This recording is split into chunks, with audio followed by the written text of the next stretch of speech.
rồi. Một số.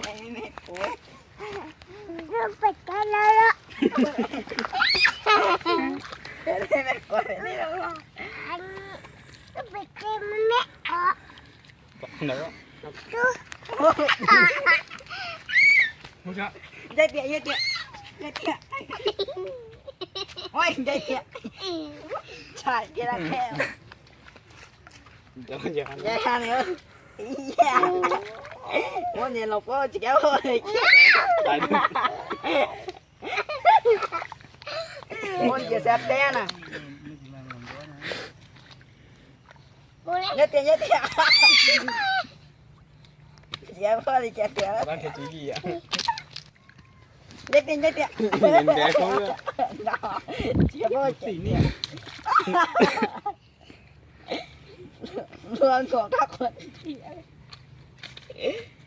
Đấy, dây số nhá, ép. Ôi, dây tiện. Ê, chắc có một chết tôi rồi. Đi đặt em rồi.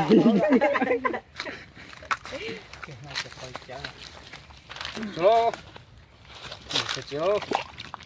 Chấm hổ á. Em đùa được đi.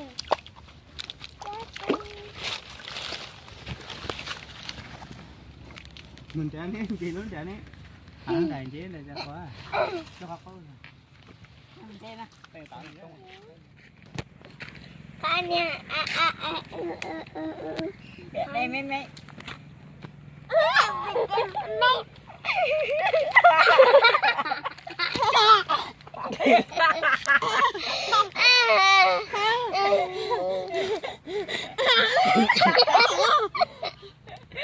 Như thế. Đó cái gì lại được chưa?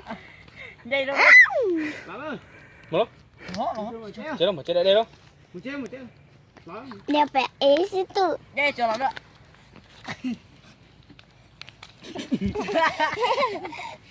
Nó chế. Cái kia một chế. Đó.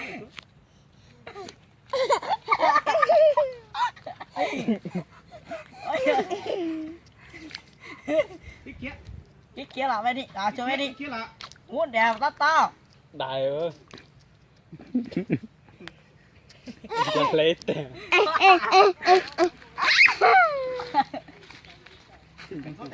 Ta cái một số tí nữa.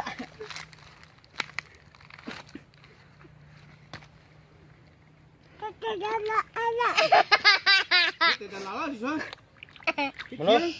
Vào đây đi. Một luôn. Chế đâu. Một đây đâu. Vào luôn. Lại đi đi. Làm anh đi rồi. Lại đi là tụi. À chưa đó.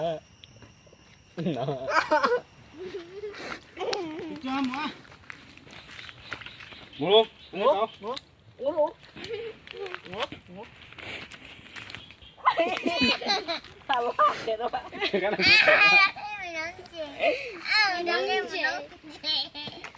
Nó em rồi luôn. Chết đi rồi luôn. Quay nữa. Chụp luôn. Em mẹ uống. Em mẹ uống. Hả nữa.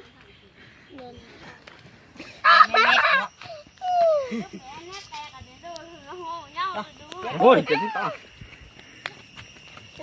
Mày không chè Nên chạy tọt đuôi luôn nữa. Chè sợ, dạ quá, chè luôn. Nó, không chè hơi cho luôn.